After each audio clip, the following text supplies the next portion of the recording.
신약성경 185쪽, 186쪽, 요한복음 21장 3절로 18절까지 말씀 한 절씩 교독하겠습니다. 시몬 베드로가 나는 물고기 잡으러 가노라 하니 그들이 우리도 함께 가겠다 하고 나가서 배에 올랐으나 그날 밤에 아무것도 잡지 못하였더니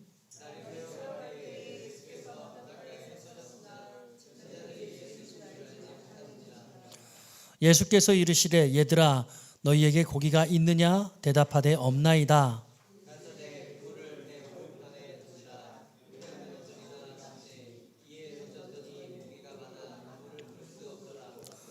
예수께서 사랑하시는 그 제자 베드로에게 이르되 주님이시라 하니 시몬 베드로가 벗고 있다가 주님이라 하는 말을 듣고 겉옷을 두른 후에 바다로 뛰어내리더라.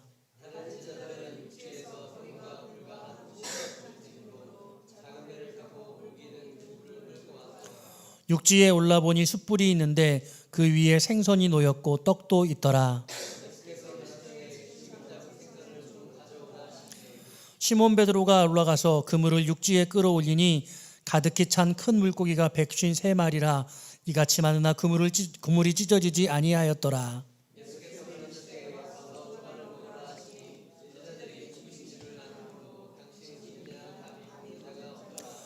예수께서 가셔서 떡을 가져다가 그들에게 주시고 생선도 그와 같이 하시니라.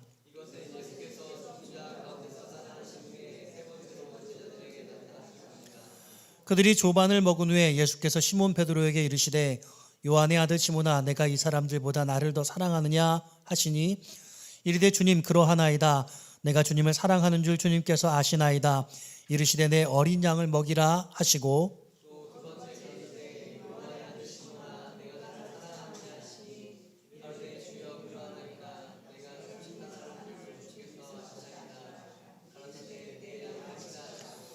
세 번째 이르시되 요한의 아들 시몬아 내가 나를 사랑하느냐 하시니 주께서 세 번째 내가 나를 사랑하느냐 하심으로 베드로가 근심하여 이르되 주님 모든 것을 아시오매 내가 주님을 사랑하는 줄을 주님께서 아시나이다. 예수께서 이르시되 내 양을 먹이라.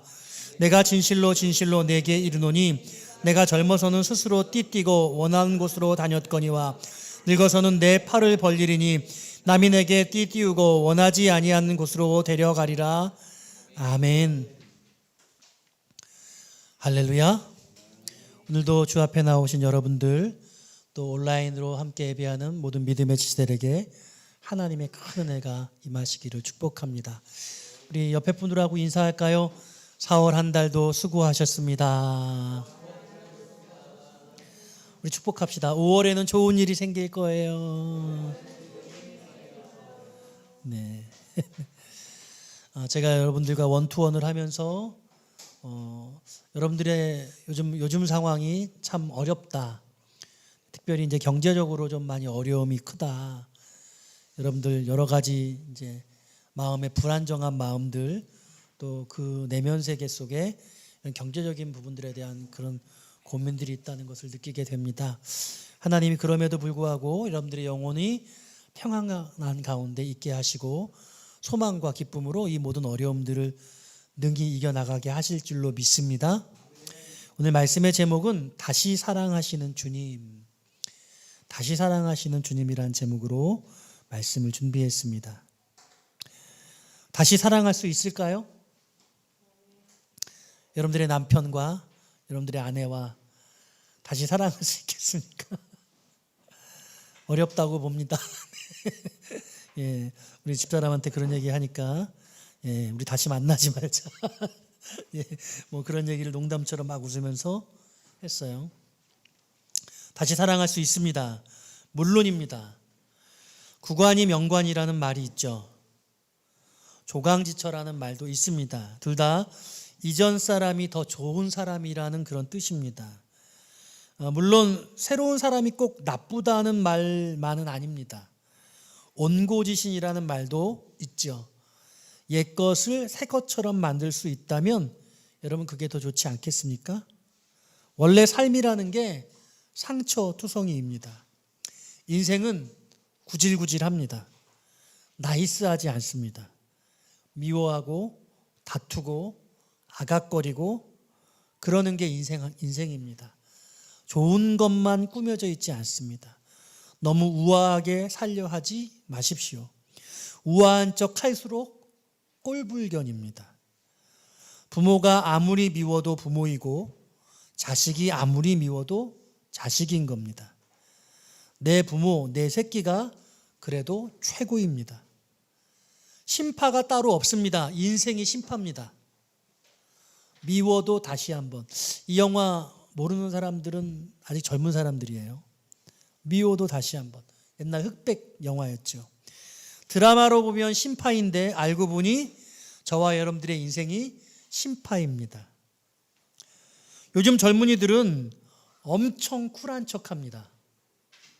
그런데 사실 엄청 아프죠. 하나도 안 아픈 척 하는 것일 뿐입니다. 실은 혼자만 있을 때 겁나게 상처를 문질러댑니다. 안 아픈 척 하는 거죠. 장난 아닙니다.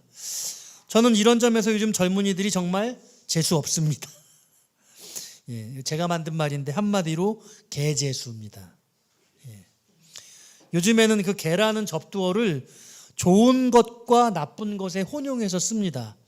옛말에 개살구가 맛없는 살구를 뜻하는 거잖아요. 근데 요즘에 개이득이란 말 있죠.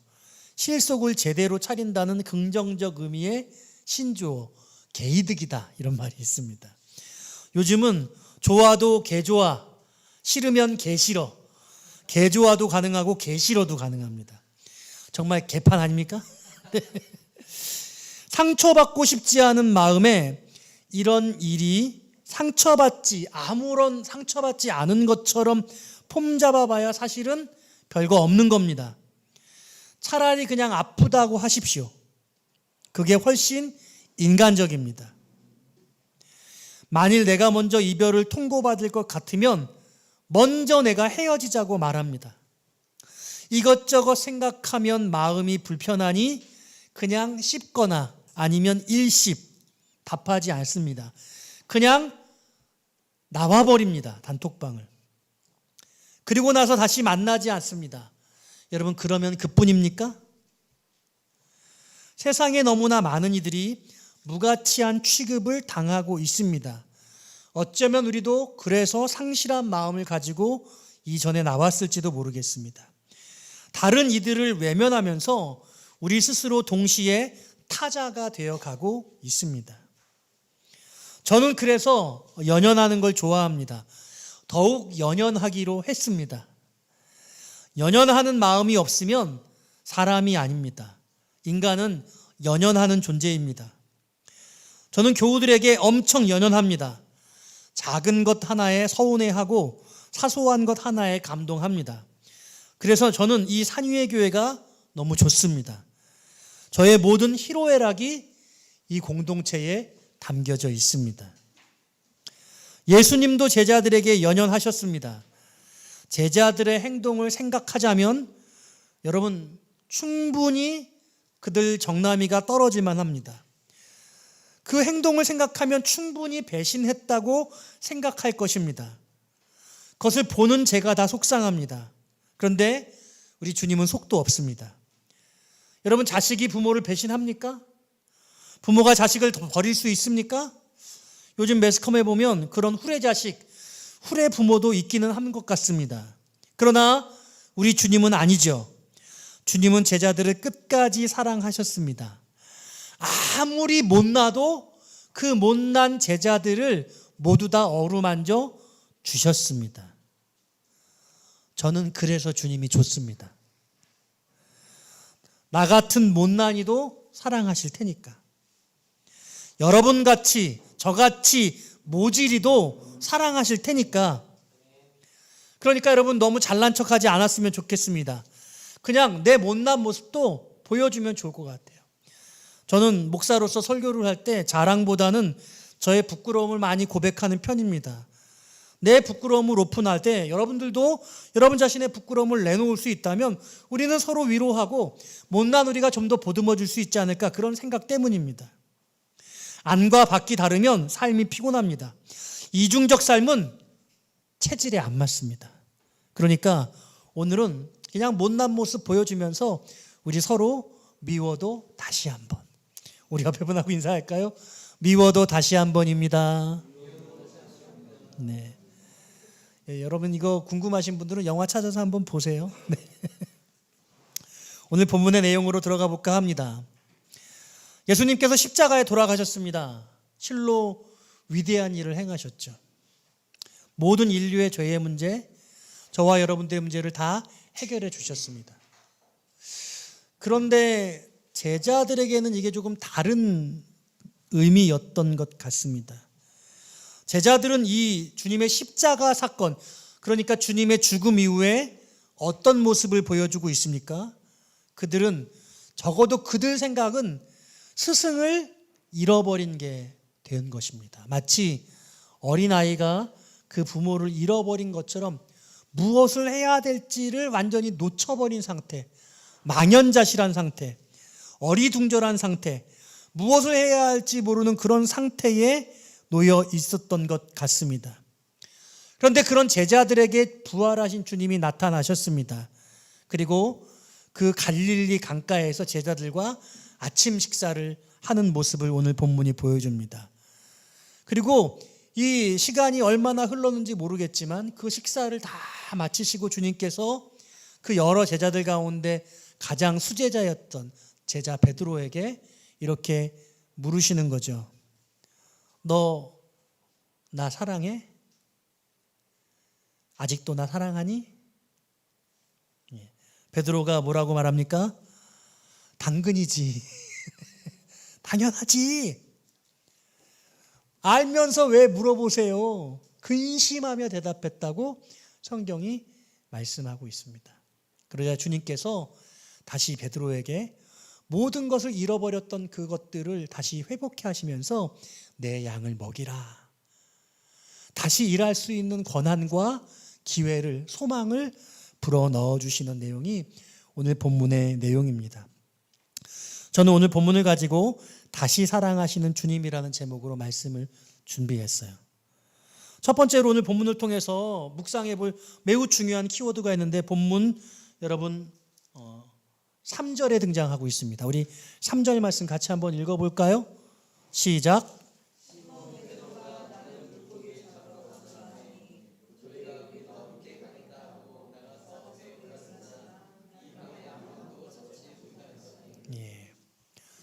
베드로가 이렇게 말했습니다. 나는 물고기 잡으러 가노라. 나 물고기 잡으러 가노라. 여러분 이게 지금 어떤 고백입니까? 예수님을 만나기 이전의 모습으로 돌아간다는 거예요. 여러분 베드로의 직업이 뭐죠?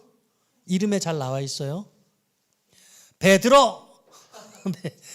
예, 웃어야 되는데. 예, 베드로, 어부였죠. 예수님께서 베드로를 만날 때 밤새 고기를 잡기 위해서 수고를 했지만 잡지 못했습니다. 이른 아침에 동이 터오는데 예수님께서 그 갈릴리 바다 강변에서 베드로를 부르시는 거죠. 그리고 그 배에 타셔서 깊은 곳으로 가자고 말씀하십니다. 그리고 그물을 던지라고 해요. 베드로는 밤새 그물을 쳤는데 한 마리도 잡지 못했고 이 전문가 어부였던 이 베드로가 이 예수님 보기에 이 어부인 나를 절대로 능가할 수 없을 텐데 그래도 주님이시니까 말씀에 의지해서 내가 한번 내려보겠습니다 라고 해서 깊은 곳에서 그물을 던지는데 그 그물에 고기가 가득 차 있지 않습니까? 그때 베드로가 주여 나를 떠나소서 나는 죄인입니다. 죄를 고백하면서 예수님의 제자가 되죠.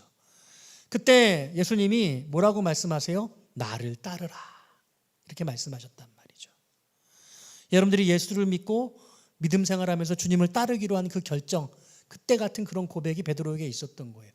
그때 성경에 보니까 여러분 그 잡은 고기 다 내버려 두고 그 금을 두고 그 배도 다 버려두고 모든 것을 다 버리고 예수를 쫓았다고 성경이 그렇게 말씀하고 있습니다. 밤새도록 고기를 잡던 베드로가 예수님의 한마디에 그 엄청난 고기를 잡았는데 그 배도 그 고기도 다 필요 없어요. 주님을 만난 순간 주님을 따르는 게 가장 인생의 중요한 일이 되었던 거죠. 그런데 오늘 십자가에 주님이 죽으시자 망연자실한 제자들 그리고 베드로는 나 이제 다시 물고기 잡으러 돌아간다. 예수 믿기 전의 모습으로, 예수님 따르기 전, 예수님 만나기 전의 모습으로 돌아가는 부분을 오늘 보여주고 있는 겁니다. 오늘 이 베드로의 모습은 예수님을 잃어버린 자, 예수를 상실한 자의 모습이 어떤 것인가를 여실히 보여줍니다. 만일 여러분들이 신앙생활을 하다가 어느 순간에 우리 주님을 상실하게 된다면, 우리 주님을 놓치게 된다면 여러분 예전 모습으로 얼마든지 돌아갈 수 있어요. 그럴 것 같아요? 안 그럴 것 같아요? 충분히 그럴 수 있죠. 나 예수를 처음 믿었을 때 얼마나 큰 기쁨과 감격이 있었어요. 예수를 믿기로 작정하면서 내 삶에 뭔가 변화가 있었습니다. 신앙생활에 즐거움이 있을 수도 있고요. 공동체 안에 들어와서 공동체의 그 기쁨과 만남의 복을 함께 누렸을 겁니다. 그런데 어느 순간부터 이 모든 것들이 일상이 되어지고 더 이상 주님이 살아계신 분으로 예배를 드리는 것이 더 이상 기쁨으로 느껴지지 않고 주님이 멀게 느껴지는 그런 순간 올 수 있는 거죠. 오늘 베드로가 예수님께서 십자가에 죽으신 그 죽음을 바라보면서 주님을 놓아버린 거예요. 주님이 이제는 곁에 계시지 않다고 생각한 겁니다. 이제 주님이 죽으셨기 때문에 주님을 따르던 내 삶은 아무런 의미가 없어져 버렸으니 이제는 다시 예전의 삶으로 돌아가야겠다라고 그렇게 생각하는 것처럼 말이죠.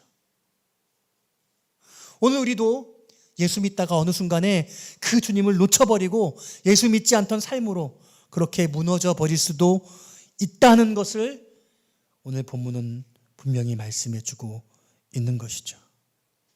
사랑하는 여러분, 그런 일 없게 되시기를 주의 이름으로 축원합니다. 여러분 평생에 살아계신 예수님을 정말 두려운 마음으로 좇고 그 주님이 살아계신 주님으로 여전히 변함없이 느껴지고 평생토록 나를 구원자, 나의 놀라운 하나님으로, 나의 아버지로, 나의 사랑으로 그렇게 경험되고 그렇게 믿어지다가 주님의 부르심을 받게 되시기를 주의 이름으로 축원드립니다. 만일 신앙생활 여러분 지금 식어진 가운데 있다면 어쩌면 여러분 예전에 그렇게 죄악된 모습, 예수 믿기 전에 그런 모습으로 돌아갈 가능성이 있습니다. 어쩌면 우리가 신앙생활 하면서도 점점점 그런 모습으로 다시 돌아가는 회귀하는 모습이 있을지도 모르겠어요. 여러분 오늘 부활하신 주님 만난 은혜가 있으시기를 주님의 이름으로 축원합니다. 베드로는 왜 이전의 삶으로 돌아간 걸까요? 베드로는 왜 나는 다시 고기 잡으러 물고기 잡으러 간다고 그렇게 말했을까요? 제가 베드로의 마음을 헤아릴 수는 없지만 상상해 볼 때 이렇게 생각했지 않겠습니까? 주님이 죽으신 그 십자가가 실패라고 생각했던 거예요. 그 주님의 십자가의 의미가 지금 주님이 떠난 다음에는 나에게 아무런 의미가 없다고 그는 생각했던 거죠. 3년 동안 동거동락하며 주님과 함께 먹고 자고 늘 함께 하다가 이제 주님이 계시지 않으니 주님이 계시지 않은 삶은 아무 의미가 없기 때문에 나는 이전의 모습으로 다시 돌아가는 것이, 회귀하는 것이 맞다고 그렇게 생각했을 것 같아요. 예수 믿을 때, 예수 믿으면 내 인생의 문제가 해결되고 내 마음의 어려움이 해결되고 내가 좀 성공할 수 있을 것 같고 기도하는 기도의 제목들이 응답받을 수 있을 것 같고 그래서 예수를 믿었는데, 그래서 열심히 믿어보았는데 막상 예수를 믿어보니까 내 삶에 별다른 변화가 일어나지 않을 수 있어요. 하나님이 살아계시지 않은 것처럼 느껴질 수도 있죠. 그러면 신앙생활에도 별것 없네. 사실 그 동기가 잘못됐어요. 예수를 믿는 것은 그런 동기로 믿는 게 아니에요. 물론 우리 주님은, 전능하신 하나님은 여러분들의 인생의 문제, 여러분들의 기도의 소원들, 여러분들 마음의 어려움들, 그 문제를 다 해결하실 수 있는 분이십니다. 할렐루야. 그렇지만 그게 우선순위가 되면 안 된다는 거예요. 가장 중요한 건 그 주님께서 십자가에 죽으셔서 저와 여러분들의 모든 죄의 문제를 해결해 주셨다는 거예요. 그 주님의 십자가의 사랑으로 내가 그 영원한 생명을 얻게 되었다는 거죠. 그게 가장 중요하거든요. 근데 이게 가장 중요해서 예수를 믿는 사람보다 내 현재 문제, 내 삶의 문제 때문에 예수를 믿게 되는 사람들은 이런 갈등을 가질 수 있어요. 여러분, 오늘 여러분들의 영혼의 문제도 해결하고 영혼의 문제 때문에 여러분들의 삶의 문제도 해결되기를 주의 이름으로 축복합니다. 오늘 예수님이 늘 곁에 계시다가 사라져버리니 베드로는 나는 물고기 잡으러 돌아간다고 고백을 하는 겁니다. 사랑하는 여러분, 사실 주님이 제자들에게 내가 이제 죽게 될 것이라고, 그리고 그 죽음의 권세를 깨뜨리고 부활할 것이라고 제자들에게 3번이나 연거푸 가르쳐 주셨어요. 말씀하셨죠. 근데 제자들은 딴 생각을 하고 있었던 거예요. 아니, 딴 생각을 하고 있더라도 주님이 하신 말씀이니까 그 하신 말씀이 마음속에 있으면 주님이 십자가에 죽으셨을 때 주님이 죽으신다고 말씀하신 그 사건이 바로 이 십자가의 사건이구나 라고 떠올려야 되잖아요. 주님이 그리고 죽으셨으니까, 그것을 예고하셨으니까 다시 살아나실 것이라는 것도 당연히 생각할 수 있잖아요. 상식이죠. 머리 나쁘지 않으면 누구나 기억할 수 있어요. 근데 이게 영적으로 어두우니까 제자들이 이게 지금 생각이 없어요. 안중에 없어요. 완전히 머리가 정신이 나간 거예요. 예수님이 모든 것이었어요. 전능하신 그 하나님이 늘 나와 동행하시면서 내 모든 문제를 다 해결해 주다가 갑자기 주님이 사라져버리니까 주님이 하셨던 말씀이고 뭐고 다 생각이 나지 않는 거예요. 주님을 너무 의지한 거죠. 여러분, 남편 너무 의지하고 아내를 너무 의지하고 부모를 너무 의지하다가 갑자기 부모가 부재가 되거나 배우자가 사망하게 되거나 그런 일이 생기면 삶이 무너지는 거예요. 그러면서 그때서야 느끼죠. 남편의 자리가, 아내의 자리가, 부모의 자리가 이렇게 컸던 것을. 옆에 분하고 함께 인사합시다. 있을 때 잘합시다. 있을 때 잘해야 돼. 있을 때 잘해. 떠나고 나면 못한 것만 생각나. 아쉬워요. 여러분, 지금 주님이 하신 말씀을 떠올리고 기억해야 되는데 이들은 지금 망연자실해가지고 옛날의 모습으로 돌아가는, 회귀하는 그런 모습을 보여주고 있는 거죠. 어쩌면 이렇게 어리석을 수 있는지. 실제로요, 우리 주님께서 뭐라고 말씀하셨냐면 내가 너희들보다 먼저 갈릴리로 가 있을 거야, 이렇게 말씀하셨어요.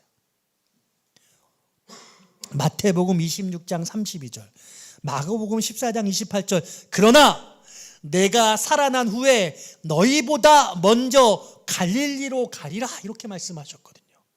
내가 너희보다 먼저 부활해서 갈릴리에 가 있을 거야.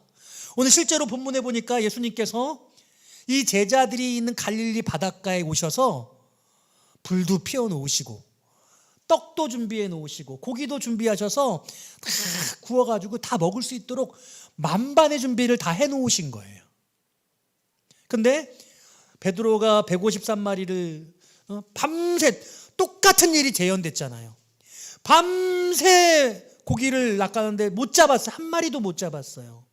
여러분, 주님을 따르던 자가 주님을 놓아버렸을 때 다시 이전의 삶으로 돌아가면 이전의 삶대로 되어지지 않아요. 하던 것이 더 안 되고 더 어려워집니다. 빈손이 됩니다. 여러분, 주님이 함께 하시면 모든 것들을 책임져 주시는데 우리가 그걸 온전히 신뢰하지 못하는 거죠. 오늘 본문에서도 그래요. 부활하신 주님이 떡도 준비하고 불도 피워놓고 고기도 다 준비해 놓으셨어요. 이게 어떤 의미냐? 근데 주님이 그렇게 말해요. 고기를 좀 가지고 오라고. 베드로가 잡은 고기를. 그렇죠?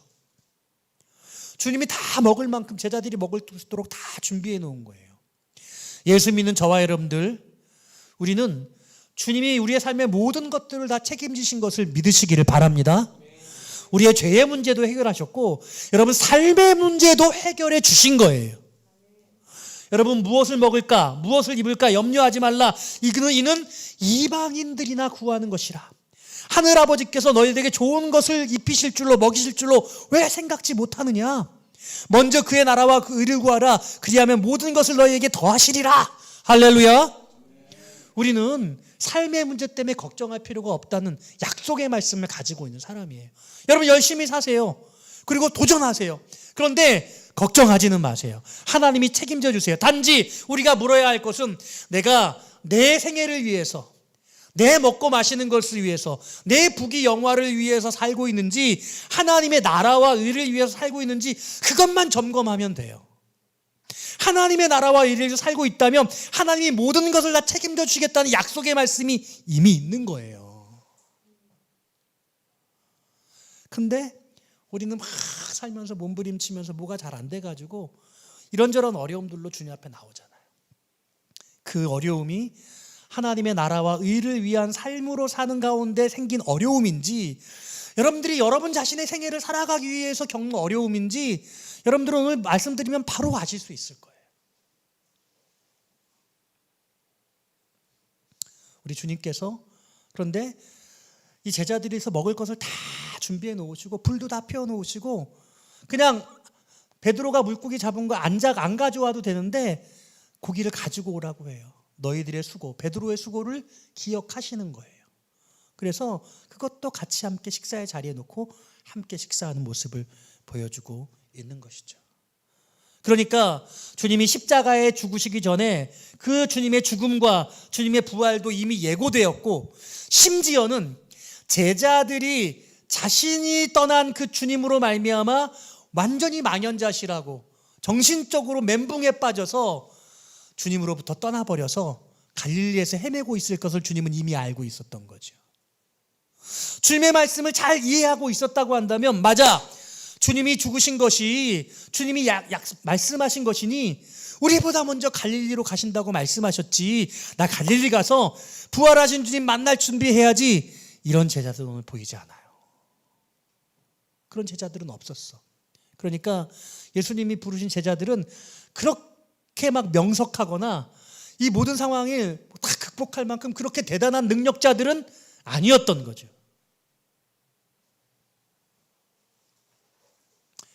그런데 사랑하는 여러분, 오늘 이 본문의 말씀을 쭉 보면은요, 우리 주님께서 제자들과 함께 대화를 나누시는 그 대화의 내용에 어떤 내용도 없어요. 깊은 배 오른편에 그물을 던져라. 이리 와서 앉아라. 고기 좀 가져와라. 그리고 무슨 대화가 없어요. 대화의 내용은 뒤에 베드로에게 한 말, 네가 나를 사랑하느냐? 이 질문, 이게 가장 중요하고 전부예요. 아무 말씀 없이 아마 이 식사하는 시간 동안에 어떤 이야기를 했는지, 아마 침묵했는지, 먹는 소리만 쩝쩝거리고 나는지 알 수가 없어요. 뭐 이렇게 얘기할 수 있잖아요. 베드로야, 너 왜 그랬니? 얘들아, 너들 어떻게 하다 그렇게 됐어? 여러분, 베드로가 어쨌습니까? 예수님 절대 그럴 수 없습니다. 예수님 죽다니요, 말도 안 됩니다. 예수님 죽으시면 나도 같이 죽겠습니다. 그러던 베드로잖아요. 예수님 겟세마네 동산에서 기도하고 그 가룟 유다의 일행들, 대제사장의 무리들에게 붙잡힐 때에 칼을 꺼내가지고요, 그 대제사장의 종 말고의 귀를 잘랐어요. 예수님은 붙잡히셔야 되는데 붙잡히지 않게 하겠다고 온갖 인간적인 방법을 동원하고 있거든요. 주님 뭐라고 말씀하세요? 칼을 든 자는 칼로 망한다고. 그러면서 그 말고의 귀를 다시 치료해 주셨어요. 먼발치에서 붙잡힌 주님 따라가잖아요. 먼발치에서 주님은 그 법정에서 신문 받으실 때 이렇게 먼발치에서 보는데 주변에 지나가던 계집이 당신 예수님 따라가던 당신 그 무리의 한 사람이었잖아. 아니야, 나 그런 사람 아니야. 저 사람 나 몰라. 3번을 부인했어요. 마지막 3번째 부인할 때 닭 우는 소리가 들렸습니다. 예수님이 만찬하시면서 뭐라고 말씀하세요? 닭이 우는 소리가 들릴 때 네가 나를 3번 부인할 거야. 지금 베드로는 참담한 상황이에요.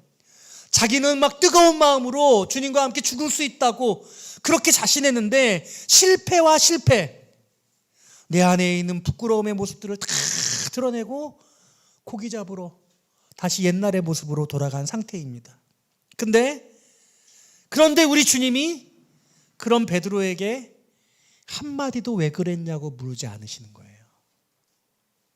다른 제자들에게 너 그럴 수가 있냐 이렇게 말씀하지 않으셨다는 거죠. 요즘에 이제 우리 신서집 예배 드리고 있는데 우리 중학교 1학년 생활을 하면서 이제 휴대폰이나 이런 걸 못 봐요. 그래서 유일하게 보는 게 금쪽이라고 하는 프로그램이에요. 금쪽 상당소 뭐 그런 건데 12세 이상 보는 거 학교에 허락받아가지고 유일한 즐거움. 근데 볼 때마다 눈물을 흘려. 근데 저도 이제 신서가 보니까 가끔 옆에서 이제 보게 되는데, 예. 공통점이 있어. 금쪽이들의 공통점. 문제가 심각해. 정상적인 아이가 아니야. 근데 뭐가 공통점일 것 같아요? 그럼 문제 아이들에게는 문제 부모가 있다는 거예요. 문제 부모가 있어. 아이의 마음을 헤아려 주지 못해요. 왜 그랬어? 아이가 원하는 건 부모님의 사랑이에요.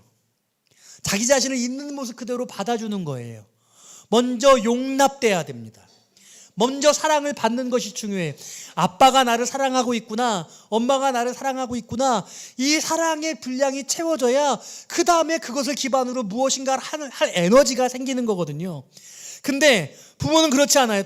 당연히 내가 우리 아이들 사랑하지, 우리 딸 사랑하고 우리 아들 사랑하지. 그 두 말하면 잔소리지. 근데 공부는 잘해야 돼. 근데 이건 해야 돼. 너 이거 문제 행동해야 돼. 왜 이렇게 집을 안 치워? 왜 이렇게 엉망이야? 왜 안 일어나? 왜 이렇게 휴대폰을 계속 보는 거야? 왜 이렇게 욕을 해? 원인은 다른 데 있었던 거예요. 그러니까 이 문제 아이들에게 공통점이 있는데 문제 아이들이 문제를 가질 수밖에 없는 문제 엄마, 문제 아빠가 있더라는 거죠. 만일 우리들의 자녀들이 어떤 문제를 보인다고 한다면 그것은 다 아빠 탓, 엄마 탓이에요. 물론 우리 아이들은 죄인입니다. 하지만 내 모습을 닮은 거죠. 제가 지금 어떤 얘기하고 있냐면요, 우리 주님이 그렇게 실수를 많이 하고 예수님이 십자가에 죽으시도록 온갖 헛짓만 하던 그 베드로, 실패와 좌절과 얼룩져서 이제 주님이 죽으시고 주님이 떠나버려서 완전히 영적으로 멘붕 상태에 놓여져 있어서 나 이제 다시 고기 잡으러 가라고 말하는 그 베드로에게 찾아가셔서는 아무 말씀도 안 하시고 밥을 먹여주셨어요. 주님이 준비하신 떡, 주님이 준비하신 화로에다가 주님이 준비하신 생선으로 고기를 구워서 제자들과 함께 식사를 했어요. 어떤 것도 추궁하지 않으셨어요. 그리고 뭐라고 말씀하세요? 베드로야, 너 아직도 나 사랑하니?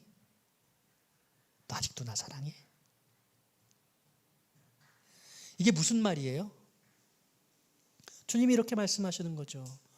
베드로야, 난 여전히 너를 사랑해. 나는 여전히 지금도 너를 사랑해. 난 어떤 경우에도 너를 사랑해. 할렐루야. 우리가 무슨 대단한 능력을 가지고 있어서가 아니라, 우리가 훌륭한 사람이어서가 아니라, 그냥 우리가 불평투성이고 실패한 사람이고 아무것도 아닌 존재여도 우리 주님은 내가 너를 사랑해, 이렇게 말씀해 주신다는 거예요. 현장에서 가늠하다가 붙잡힌 그 여인, 다른 사람들은 돌로 쳐서 죽이려고 했던 그 여인을 향하여서 나는 너를 정죄하지 않는다. 누구도 너를 정죄할 자격이 없어. 주님 그 여인을 용서해 주시는 거죠. 오늘 그 현장에서 가늠하던 여인, 그 여인을 용서해 준 그 주님께서 부활하신 몸으로 갈릴리 바닷가에 그 실패의 사람 베드로에게 오셔서 너 아직도 나 사랑해? 그거면 충분해. 다른 거 필요 없어. 네가 나를 사랑하는 마음만 있으면 그것으로 충분해. 이렇게 말씀하시는 거죠. 오늘 여러분께 묻습니다. 여러분 주님 사랑하십니까? 우리 크게 대답하기를 원해요. 여러분 주님 사랑하는 만큼 큰 목소리로 대답하면 좋겠습니다. 여러분 주님 사랑하십니까? 네. 그거면 됩니다. 그럼 충분합니다. 여러분 살면서 어렵죠. 물질적으로 어렵고 가장으로 책임지려니 너무 어렵고 아이들 돌봐주려니 너무 힘들고 우리 중에 한부모여서 자녀를 혼자 책임지는 아빠 엄마 역할 다 해야 되는 분도 계시고 뭔가 젊음의 때 뭔가 그 진로의 길이 너무 어려워서 고민하고 있는 우리 청년들도 있고 포부는 있지만 현실은 너무 나에 미약해가지고 밑바닥에서 애를 쓰면서 오늘도 너무 힘겹게 직장생활을 하는 우리 딸도 있고 우리 다 어렵잖아요. 너 왜 이거밖에 못해? 가장이 이렇게 꼬락서니가 없어? 너 자녀들 돌보는 거 당연하잖아. 어떻게 그렇게 못할 수 있어? 우리 주님 그렇게 말씀하지 않으신다는 거예요. 너 나 사랑하니? 나는 여전히 너를 사랑해. 네가 나를 사랑한다면 나는 그걸로 충분해. 너는 그걸로 힘을 얻기를 원해. 나도 나를 여전히 사랑해. 그리고 오늘 주님이 뭐라고 말씀하시는 거냐면 네가 하는 것이 아니라 내가 할 거야. 따라합시다. 하나님이 하십니다. 여러분이 하는 게 아니에요. 하나님이 하시는 거예요. 나를 구원하신 것도 나를 용서하신 것도 나를 택하신 것도 그리고 살게 하시는 것도 하나님이 하시는 거예요. 수고하고 무거운 짐진 자들아 다 내게로 오라 내가 너희를 쉬게 하리니. 여러분 인생의 무거운 짐들 왜 여러분들이 이렇게 끌고 가시려고 그러세요? 그러지 마세요. 주님께 맡겨드리세요. 주님께서 대신 져주시겠다고 주님께서 다 짊어지신다고 말씀하시잖아요. 구원의 문제, 죄의 문제만 해결하시는 것이 아니라 삶의 문제도 다 해결해 주시겠다고 말씀하시고 계시는 거예요. 오늘 이런 베드로가 어떻게 변합니까? 나 주님 모른다고 칼을 들어가지고 주님 원치 않은 그런 방법으로 해결하려던 그런 베드로가 성령을 받으니까 한 번에 복음을 전하는데 3,000명이 돌아오고 5,000명이 돌아오는 그런 놀라운 역사. 오늘 본문에서는 십자가에 거꾸로 죽게 될 것이라고 그렇게 예고하고 있어요. 너의 지금 꼬락서니는 말도 아니지만 너의 미래는 놀라 하나님의 동역자로 하나님의 일꾼으로 사용되게 될 것이야.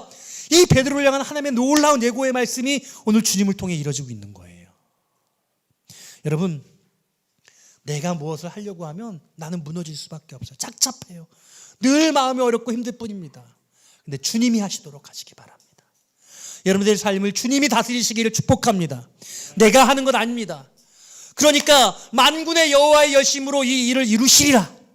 하나님의 열심이 우리 예수 그리스도의 십자가의 그 열심이 우리를 위해서 우리의 모든 죄의 문제를 다 해결하시고 그 십자가의 짐을 지신 주님이 여러분을 대신해서 모든 것들을 다 행하시겠다고 오늘 말씀하시는 거예요. 그래서 너 나 사랑하니? 난 여전히 너를 사랑해. 그러니까 네가 해야 할 그 일을 내가 감당하게 할 거야. 이런 말씀이 이 안에 히든 커리큘럼으로 그 안에 있는 겁니다. 말씀을 정리합니다. 오늘 인생의 어려운 문제를 가지고 있는 분들마다 우리가 반드시 확인해야 할 것이 있는데 내가 사랑의 관계 안에 있는가? 내 하나님과 내 아버지와 우리 예수님과 사랑의 관계 안에 있는가를 확인하셔야 됩니다. 예수님이 나를 사랑하는 마음이 없으면 우리의 신앙은 식어집니다. 남편이 아내를 사랑하는 것 같지 않으면 아내는 시들어갑니다. 남편이 아내로부터 존경받지 못하는 것 같으면 남편은 일하는데요 무기력해집니다. 삶의 의미를 상실합니다. 부모가 자녀들을 사랑해주지 않으면요 자녀가 어떤 일을 감당해낼 수가 없어요. 그냥 아이들을 믿어주기만 하면 돼요. 응원해주면 돼요. 사랑해주면 여러분 자기의 인생을 자기가 제일 중요하게 여겨요. 여러분 부모님들이 애쓰지 않아도 자기들이 잘 알아서 결정한다니까요. 믿어줘야 돼요. 잘못된 선택을 하더라도 그걸 지원해줘야 돼요. 아이들은 실수할 수밖에 없어요. 그 실수하는 가운데 괜찮아. 걱정하지 마. 응원해주면요 다음에는 그 실수를 되풀이하지 않습니다. 그런데 너 그거밖에 못해. 너 왜 이렇게 못하니? 너 이렇게 잘 돼야 되잖아. 윽박 지르고 그 아이에게 엄격한 기준을 강요하면요 아빠 엄마는 나를 사랑하지 않아. 이렇게 오해하는 거예요. 사랑이 먼저입니다. 여러분 교회에서 봉사하는 것, 교회에서 애쓰고 수고하는 것, 여러분 너무 힘들어서 어느 날 아무것도 아닌 것 같이 내가 뭐 하고 있나 그런 생각이 듭니까? 주님의 사랑을 확인하시기를 바라요. 그 사랑의 공급이 없으면요 우리는 다 지쳐서 무너지는 겁니다. 주님, 내가 주님을 사랑합니다. 여러분 고백하십시오. 주님의 사랑을 점검하시고 그 주님의 사랑이 여러분 마음 가운데 채워지도록 하시기를 바랍니다. 그게 여러분들의 동력이에요. 할렐루야. 오늘 이 4월의 마지막 날, 이 복된 주일날, 이 주님이 주신 사랑의 놀라운 능력의 공급함을 경험하시고 여러분 삶의 어려우심을 주님의 은혜로 해결해 가시기를 축복해요. 여러분 참 원투원하면서 마음이 무겁더라고. 마음이 어렵더라고. 우리 성도들 너무 어려운 거예요. 예? 그래서 여러분들 어려우니까요. 사실 저도 어려워요. 제 삶도 어렵고, 근데 우리 같이 어렵고 있어요. 근데 우리 교회 와서 서로에게 응원해 줘야 되는 거예요. 그리고 뭐 사랑을 공급해 줘야 돼요. 서로를 응원해 주고 주님 받은 사랑으로 함께 사랑을 나누면 이 사랑이 폭발적으로 커져서 이 에너지를 공급받으러 우린 교회에 올 수밖에 없는 거죠. 내가 교회를 안 가면 이 주님의 사랑의 에너지를, 이 사랑의 원천을 내가 얻을 수 없으므로 난 에너지를 공급받기 위해서 교회를 가야 돼. 오늘 이 사랑의 무한 에너지를 주님으로부터 공급받고 그 에너지를 나누는 저와 여러분, 그래서 세상에서 승리하시는 저와 여러분 되시기를 주님의 이름으로 축원합니다.